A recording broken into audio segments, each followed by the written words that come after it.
Hello and welcome to BISNOMICS, your weekend's most profitable 60 minutes. I'm Tharundu Amrasekara.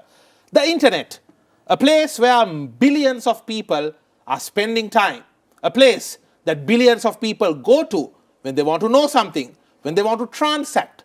But one of the fundamental principles of all this activity is about trust.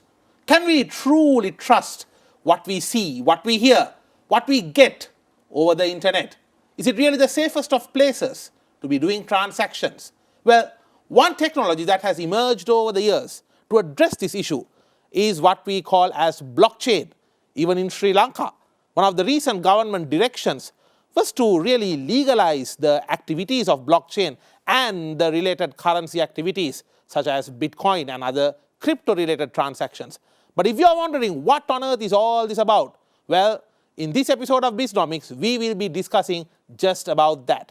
And joining me for this very insightful discussion is none other than Sharmilan Somasundaram, the co-founder and CEO of Niftron, a blockchain specialist organization. Sharmilan, welcome to BISNOMICS. Absolute pleasure to have you. Thank you, Tharundu, and it's my pleasure to be here, and thanks for inviting me. Of course.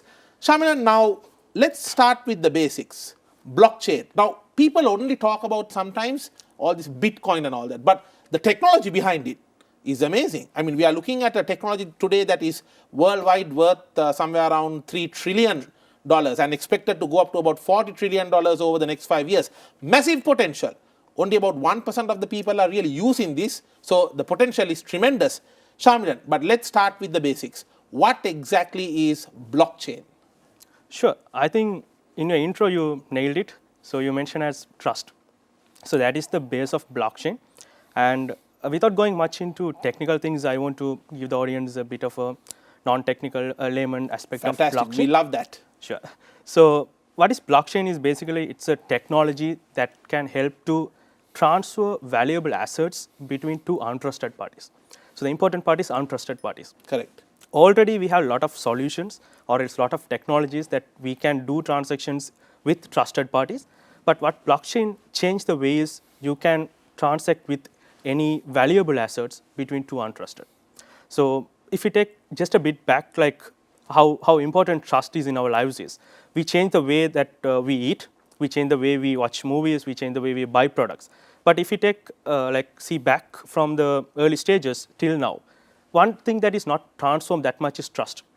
So that is one of the reasons once blockchain comes into play, everyone started to adopt blockchain, or even you can see now businesses, non-profits, even governments are moving towards blockchain. The main reason is the trust. So in a words, like if we can put, it's a technology that reinventing the trust and the way people trust each other, or else people trust products or people trust applications in a more instant, and that trust you can keep it continuous. So if you see, trust is most valuable thing. Yes. And trust is a must. Exactly. And it's a base of human lives. I would say it's a base for everything, like the way we trust relationships, or whether we trust products, or whether we trust applications. Everything is based on trust. Sharmilan, let's take a very non-technical example. Now, you and I, we have never met before, but exactly. I contacted you over a call, over a message, and then it's that trust that led you to come here and talk to our audience today. Exactly. So, I mean, everything we do is based on trust, because you trusted me because I know blockchain. So that is the best thing. So everything is we do based on trust. And the problem is trust is most expensive, and it takes a lot of time to build that trust, but it's a matter of second to lose it. And you build the trust with, for example, I build the trust with you today, but there's no assurance that we can maintain the trust for a longer period. Consistency of that trust is very difficult. So that is why blockchain comes and reinvent the way we trust with people, products, and instantly, and maintaining that for a longer period of time. Sharmilan, now, I think that's a fantastic way you put it there. Now, to get a little technical here for the benefit of our audience today.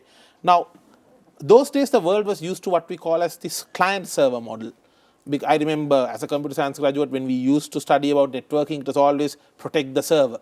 But then still, if a bank is having a server with all the information, the credit card information, etc., if that one point of contact, what we call a point of failure, I believe, a single point of possible failure, if that gets hacked or broken in, so much of information is lost. But I am being told that blockchain works differently. Instead of one central party, it's so many parties keeping a track. I believe the word is decentralized. Exactly. So how do all these technical configurations really come in blockchain to make sure that my transaction is secure? Can you demystify this for us? So as you mentioned, it's a decentralized technology. So it's not centralized, which goes single point of failure or central point of failure. And then we evolved to distributed, which is having multiple locations where you store the data, but still there's a point of failure there. But when it comes to decentralized, your data is stored all the nodes, we call it as nodes. Yes. So an example, you can take it as, if you are not familiar with technical terms, you can take the node as a ledger where you store every transactions one by one as an order. I believe they call it a public ledger. Public ledger, exactly. So because it's decentralized and there's no central party storing it, it comes as a public ledger and anyone can run a node. So for an example, if you want to take part in the blockchain, you can call that node and you can get it to your machines, you can run the nodes, you can witness the transactions, you can validate the transactions, which call as mining as well. So for an example, like how it works, there are multiple layers inside that. So the first layer is its base technologies that we had for a long period of time from even World War II, which is called cryptography. So you can encrypt some messages, you can pass it. So that is one of the base technology that put a foundation for blockchain. So these nodes communicate in a encrypted manner. Encrypted manner, yes. So all the transactions that you are sending to blockchain from your client side, so there's no server side. So it's directly going from client side to the blockchain Peer nodes. to peer. Exactly, peer to peer. So once these transactions are going, all these are going as encrypted ones. And it's going in a more hash, and there's another technology called hashing. Yes. So hashing and encryption comes together. What happens is, I am transferring, like for an example, don't put like cryptos or anything, but I'm transferring 100 rupees through blockchain to you. Yes. So if I transfer 100 rupees, I can make sure that you will be receive 100 rupees, and there's no way that someone can tamper their transactions in between. Because all the other nodes or the computers are keeping a track that Sharmilan has sent 100 rupees to Tarindu. Exactly. So that is one of the ways that it's maintaining that trust. Right. And to put it in other words, like for an example, I am transferring, like as you mentioned, like we both are not trusted each other before. So we are first time doing it, and I want to give you 1,000 rupees. I am giving you 1,000 rupees, but the problem is later you can come and say that I didn't give you 1,000. Exactly. And I can come and say that I gave 10,000 rather than 1,000. So there's no way to validate it. So what we do it is, we tend to go with the middleman. That's why we go with banks or else money transaction people, and we which makes everything so expensive. Exactly. So what that happens is, if you take it a bit ground level, it's building that artificial trust. So if I am me and you doing the transaction, that means it's a natural trust. But what we are doing is, we don't have that natural trust, so we rely on a person who builds that artificial trust.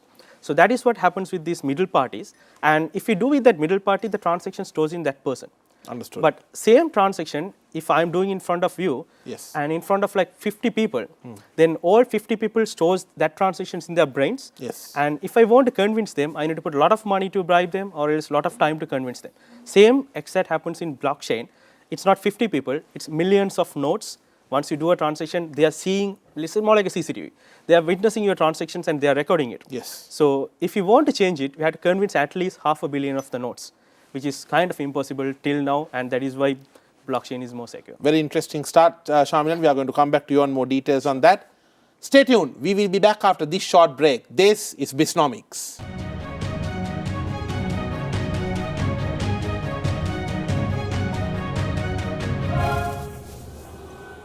When new technologies are revolutionizing the game of business, BISNOMICS is where we prepare you to get a hold of that technology and make sure you are staying ahead in your game.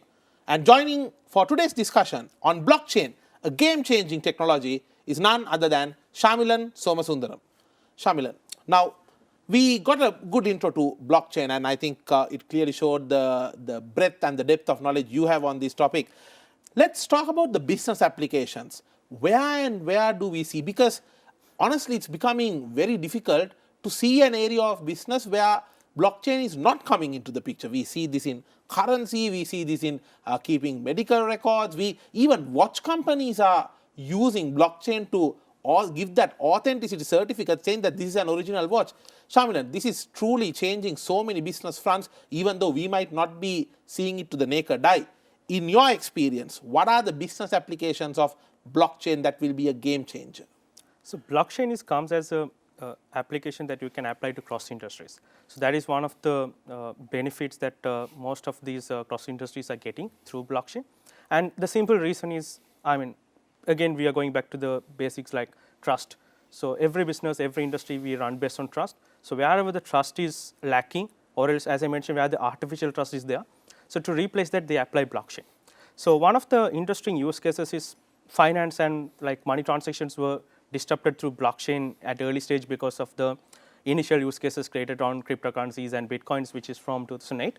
But the most fascinating or the most actual benefits of blockchain started to come when from 2014 after the Ethereum revolutions comes. Yes. And the industries that disrupted mainly is supply chain. So that is one of the industries that got disrupted a large on traceabilities. So you can authenticity and you can trace where the product is come from, where the origin is. It can be vegetables, it can be clothes that we are wearing, we can see where the threads are coming from. So all this traceability information that we can put together, and that is one of the industries. And Simon, correct me if I'm wrong. Now, I believe that pre-blockchain, multiple authorities, multiple different ports, multiple different shippers, agents, importers, exporters, they had to scan and attach emails and send, and you can't then find that email, this document missing, that document missing. But now what you're saying is due to blockchain, you have this one platform to which all these parties can log in, do the validation, and then that validation is securely stored. exactly. And Saves money and saves time. yeah, and more important is it's not about that they do validation, but the thing is they do it in a platform that they knows the previous guy did the validations correctly. Because that authenticity, you knows that it's a tamper-proof data. And the other thing is you have that accountability to do validation, because you knows if you do it wrong, someone can trace back and prove that, okay, this person did this thing and it's the wrong one. Yeah. So that accountability, that what blockchain providing there. And let's get into the very interesting topic that the whole country wants to know about now, this cryptocurrency. We saw recently the government also appointing a committee to look into accepting cryptocurrency and crypto-based payments. I believe in the port city they are having some special plans for having crypto exchanges. So blockchain and cryptocurrency, demystify this for us. That is the common question that most people get it, because lot of people, until now, lot of people, it's been like almost like 12 years blockchain is there, but till now people has that question. Most of the people think that Bitcoin is blockchain or crypto is blockchain, but the actual truth is it's wrong. What they're saying is wrong, but the actual truth is blockchain is a technology, and the first use case that implemented on top of blockchain is cryptocurrency. So am I right if I say that blockchain is like the mother technology? Exactly. So it's a mother technology, and you have the first like subcategory or the first use case that you build it is cryptocurrency. The first child. Exactly. And from that first use case, the first project that runs on top of that is Bitcoin.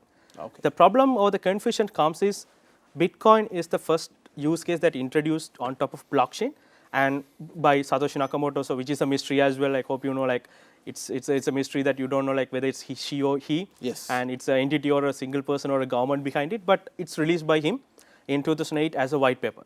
And from that only, the name coined as blockchain, Bitcoin, and all those things started to come. So that's where the people confuse that Bitcoin is what blockchain or blockchain is what Bitcoin. But this is the truth. Blockchain is a technology, and one of the use cases is cryptocurrency. As much as you can do like health record use cases, traceability applications, loyalty points, you can do a lot of things. Correct. But one of that is crypto, and from that crypto you have Bitcoin, and now there are like hundreds or thousands of coins on top of it.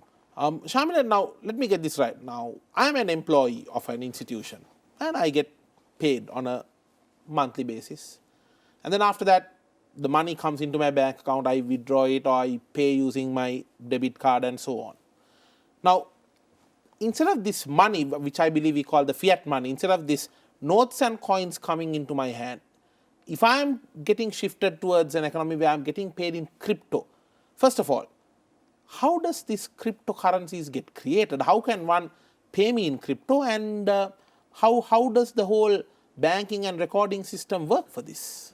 Okay, so that's a very interesting question, and I think it's a timely question as well based on our community where it's heading on. Yeah, so because I'm asking you this because we see some economies which are now coming out and saying, look, we are looking at adopting crypto, and I believe El Salvador, the first country to openly try out. Of course, mixed fortunes, but still, we would never have thought 5 years back that a single government would come and try to, or would come and attempt to use the digital currency. Yeah, so the way it works is the way it's creating these coins is a decentralized manner. So there are different blockchains out there. So each has their own mechanisms. I believe we have about 10,000 plus different blockchains. Exactly. So we have a lot of coins out there, a lot of blockchains out there, and Correct. every day there are blockchain comes as well. But if you take the popular ones like Bitcoin or Ethereum ones, so they use proof of work mechanisms to mine these blockchains, mine these coins, and every time they do verification. So for an example, in central scenario where we go, as you mentioned, you go to the bank and you withdraw the money, or you transfer to me through the bank. The bank do the verifications and all, but it's a decentralized. There's no one to do verification. So that's where these mining people comes. They do these verifications. So to do that good job, they get this incentivized mining coins. Correct. So that's how it So if works. my computer is a part of a blockchain mining network, or rather, let's say a cryptocurrency mining network, then every time that there's a certain mining involved with my computer, I will get certain payment. Exactly. So every time you mining it's basically validating the transaction. So every time you validate a transaction and creating these blocks, you'll be getting incentivized as mining coins. That's a little bit like currently my money deposits being in the bank is somewhat used by them to pay the salaries of the staff of the bank and all that. So that's the alternative. That's a parallel universe we are looking at. And Sharmilan, also correct me if I'm wrong here, but we see Ethereum, we see Bitcoin, and also you use the word mining and proof of work. Proof of work is, I believe, the concept by which different computers will create these coins. Now, there's an interesting thought that this is leading to a lot of environmental issues and contributing to global warming. And I believe as a result, today we see newer types of coins such as Cardano, the Cardano company's ADA coin, which is supposed to be more environmentally friendly. So these coins also are evolving in a very rapid speed, isn't it? Exactly. So the blockchain community, as far as I witness is, it's a community that takes steps more faster and not wait for people to come and say, okay, this is bad, this is good. They evolve so faster rather than how we think. So one of that is good examples is, as you mentioned, at a period of time where the Bitcoin alone consume electricity more than the whole Germany. Oh, wow. So that is more than Hungary. A single country runs the electricity they consume for just Bitcoin mining. Correct. So now what happens is, even like there are new coins comes, more eco-friendly coins where you don't need proof of work, you have different consensus algorithms and you can do it more easily as well as more eco-friendly. Correct. And at the same time, all the blockchains like Ethereum and all, they are moving towards proof of stake. So once they move to these new things, then that will also create that more eco-friendly manner of running blockchain, which is good for the community as well as good for the environment. So instead of proof of work, where you give a mathematical puzzle and you are supposed to solve that, and if you do it, you get the coins. Here you said proof of stake. I believe there is also proof of space and so many other concepts. Interesting thoughts. I know this is a very wide topic which we can dedicate many episodes for, and we are trying to squeeze in many topics here. Now, NFT, non-fungible tokens, I believe. A lot of interest. We saw some recent NFT auctions happening in Sri Lanka, some beautiful paintings of Sigiriya, digital arts, digital paintings were all there. But one might wonder, well, it's just another digital file. What's the hype about this? Sharmilan, you are the expert here. Demystify this for us as well. What exactly is NFT and what does it really bring to us as an asset? Okay, so NFT is called as non-fungible tokens. So the difference between fungible and non-fungible is, like if I am having a 1,000 rupees note and you are having a 1,000 rupees note, we don't mind changing it each other because the value won't change. Even my note is a bit more dirt, but still you can able to change it because 1,000 is 1,000.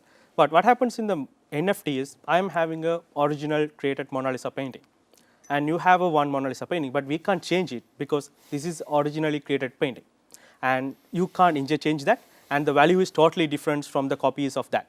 So that is what happens in non-fungible tokens, where it's called unique and rare creations. You put it as a non-fungible. So any artwork that we create, so it started with CryptoKitties in 2017. It's a blockchain-based game started in Ethereum, started on top of Ethereum. That's where the NFTs started to boom. And recently, this year, like we see like lot of hype on NFT artworks, went for millions of dollars.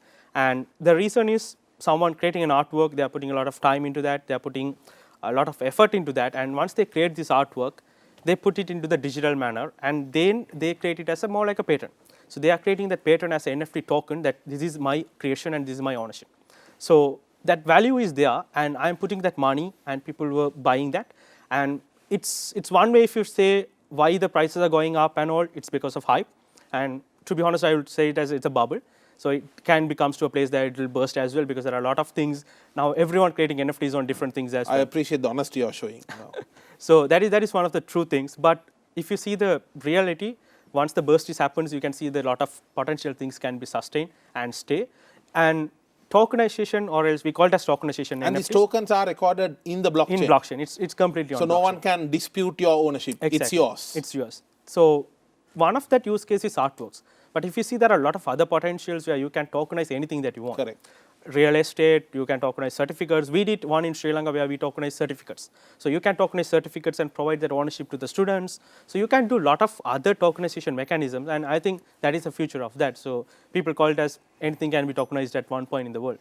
For example, if you take a Formula One racing team, True. let's say an audio clip of a particular driver winning the race and communicating that with the team or the pit crew, that voice clip, that audio clip can be an NFT, Exactly. any digital file. Exactly. So it can be not only digital, so it can be physical as well. So if you want, you have a custom-made T-shirt or custom-made dress, designer dress. So you can tokenize that one and you can put it to the blockchain as well. So it's a way of your converting that into a digitized. Correct. And we call blockchain. Digitized token. The word is Exactly, tokenized. digitized. So when we digitize, we call it as digitized. Put in the digital world. Sure. In blockchain, we call it as tokenized. So once you tokenize, you can put it the physical or a digital ones as well. And most of the important thing is, like recently ICC also get partnered with some of the companies to do tokenization on past cricketing shots.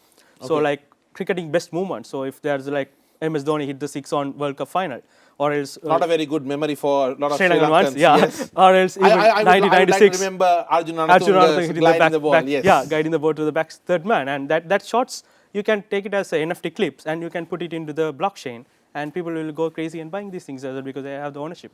For sure. Sharmilan, now we did hear the government authorities, some of the ministers also coming and appointing the committee to look into adopting blockchain and crypto-based payments in Sri Lanka. I believe there was a notice issued as well. Now, more than the average layman, you, I'm sure, as an enthusiast and as an expert on this field, would have studied that. What are your thoughts on this government policy towards enabling crypto and blockchain-based payments, and what exactly is that committee doing right now, in your understanding? So I don't have much details on that, but if you say like what they are trying to appoint these committees and taking this initiative is really good, because that is what we needed to push that country towards that digital revolutions. So most of the countries already done that, and then even some of the countries put crypto regulations and even taxes as well on cryptos. But we are a bit behind, but it's always like better than nothing. Like you can make that move and doing these things, and actually, but how I see it as, it's two different things. Crypto is one side, blockchain is one side. So crypto is more towards you put it as a financial side and doing things, but blockchain, it can self-sustain and do for a lot of other applications which don't need like depend on crypto side.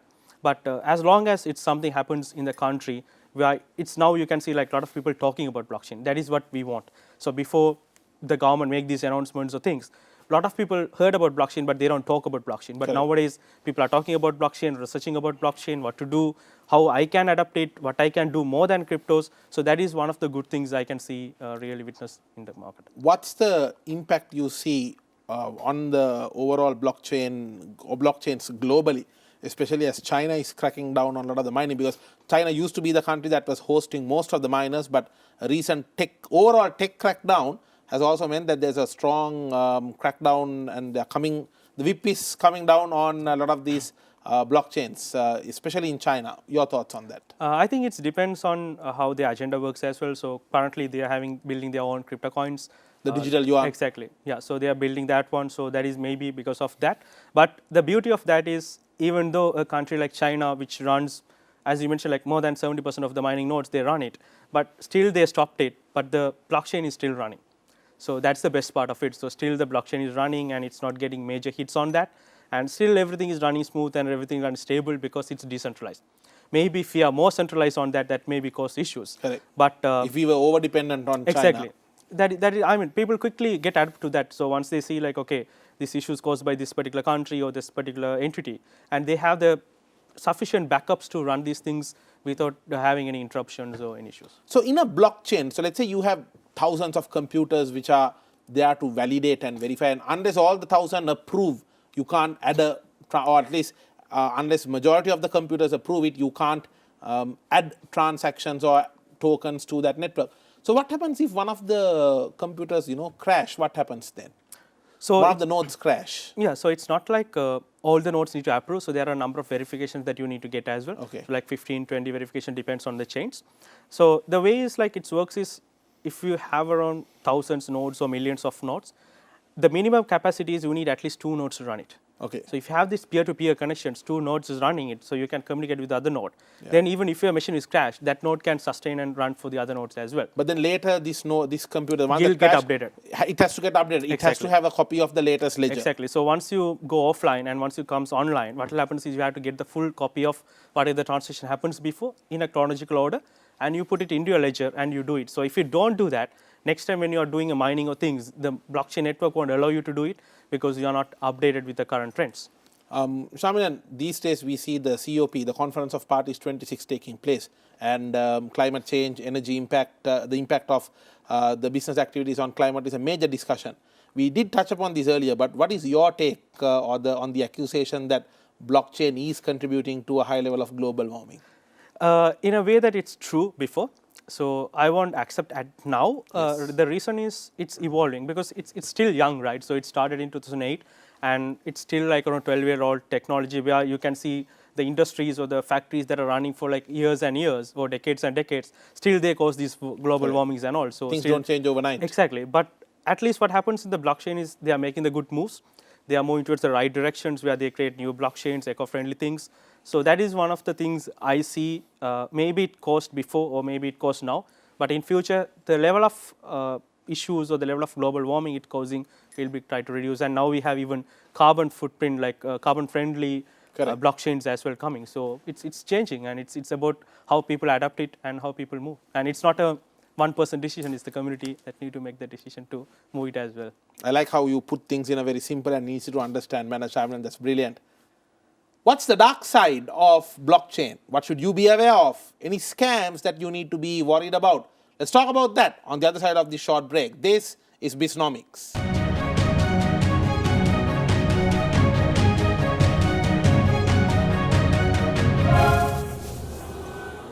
Welcome back to BISNOMICS, your weekend's most profitable 60 minutes. Our focus today is on blockchain and cryptocurrencies.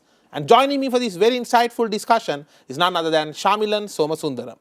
Sharmilan, now with any growing technology comes the dark side of it. We saw the internet having its own dark side and so on and so forth. Now, let's talk about blockchain and specifically cryptocurrencies.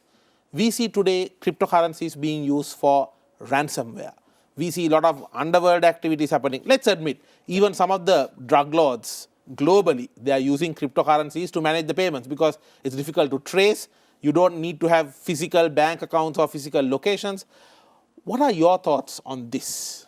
Exactly, as you mentioned, everything has a good and the bad side. So it's two sides of the coin. Exactly. So it depends on which side we fall in and where we draw the lines as well.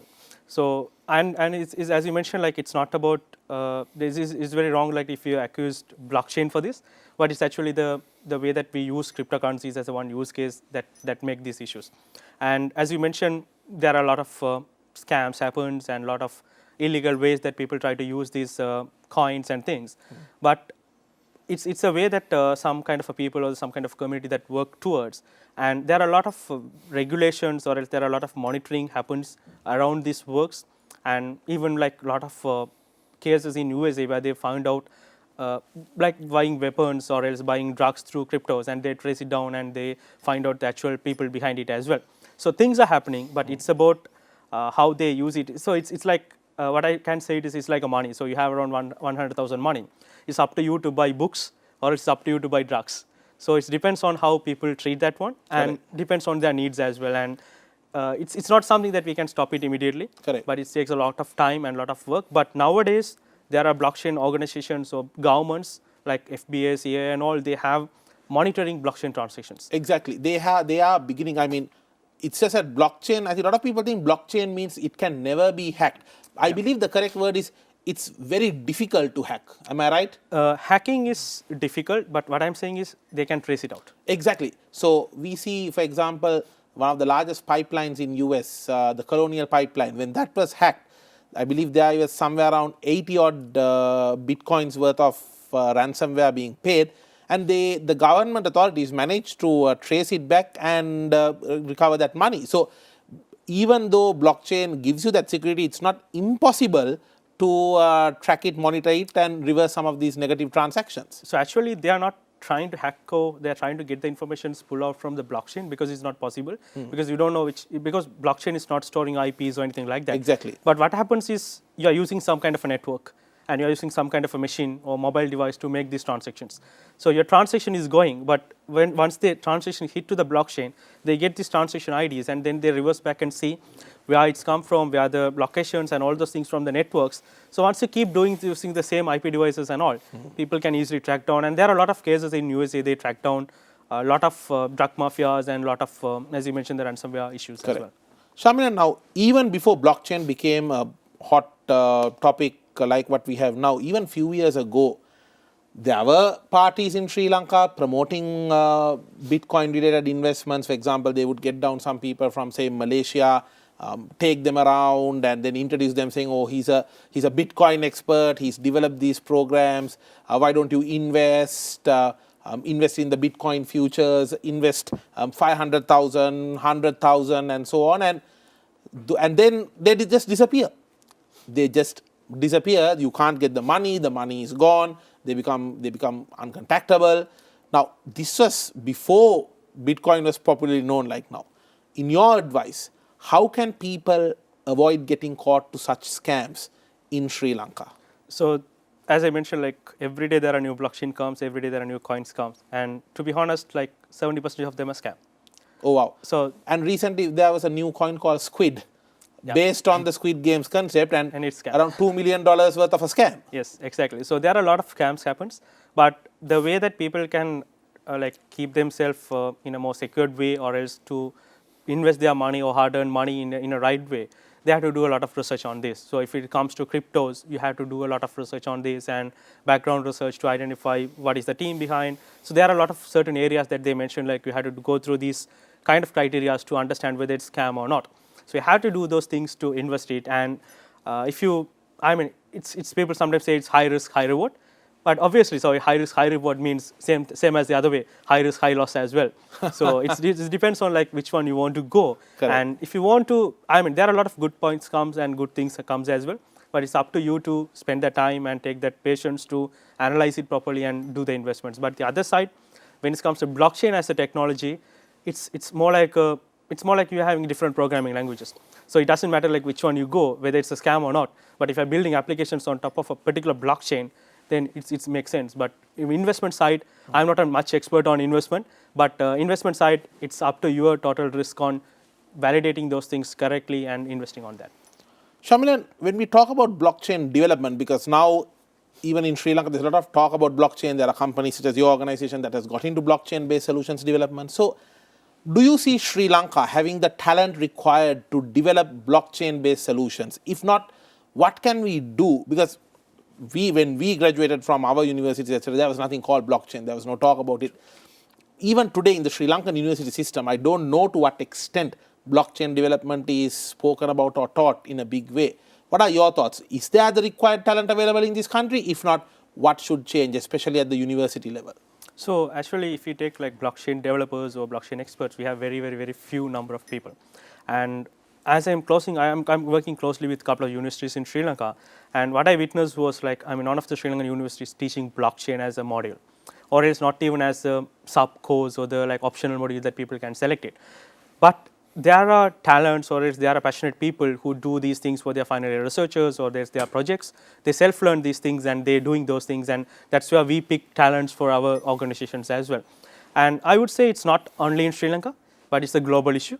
If you go out, blockchain is booming like a rocket. But when you say like blockchain talents, it's not like that. We have very less number of talents, and that is why the demand for blockchain is going up. Blockchain developers and all, because we are lack of talents, and everyone is like trying to train these people and trying to get employees and train in-house in the organizations to become blockchain developers. So that is one of the difficulties everyone is facing. And in Sri Lanka, there's no universities or else organizations or anyone teaching blockchain. So we do some initiatives like free courses and free trainings, but then still it's need to come from a proper organized structured manner through universities. Absolutely. Where they can put like courses or else just optional modules which will encourage some people to learn it. And in terms of demand, it's a huge demand. So people are learning a lot of other technologies and all, but if you learn blockchain, you have a huge demand and you have a good bright future as well, because it's one of the top hot technologies that are out there. But of course, today, if a student is interested, if anyone who is watching this show, a young student is interested to learn about this, there are so many free courses. You go to some of these top global education websites and you get free courses where you can learn about it. So from myself, I learned blockchain from self-learning. So I believe when you finished your degree, there would not have been anything called blockchain. No. So when I finished it, it's about self-learning. So you have a lot of resources out there, and blockchain is a community, right? So it's decentralized and it's community. So if you get into the community, everyone is willing to support you. So you can grow yourself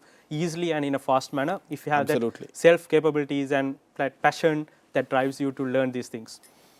On a final note, for any business owner, an entrepreneur who is watching this show, or a manager who is thinking, how can I get blockchain integrated into my organization? What's the starting point, Sharmilan? So the starting point, I would say, is you have like different criteria where you can start. But the initial point that you can start is if you want to do blockchain applications or integrate blockchain with your businesses, just think about where your trust is relying on. So if it is a product, okay, you have the trust with your consumers. So whether your consumers, how the consumers trusting you. So if you're an organic one, so you have to prove that organic to the customers in a way to build that trust. So something like that, you have to witness where your trust is relying on, and then you can see whether that trust is built by a third party or artificial trust, or else you have some middleman, or else a lot of people coming in together to bring that trust gap. So if you witness those things, you can easily go and adopt blockchain.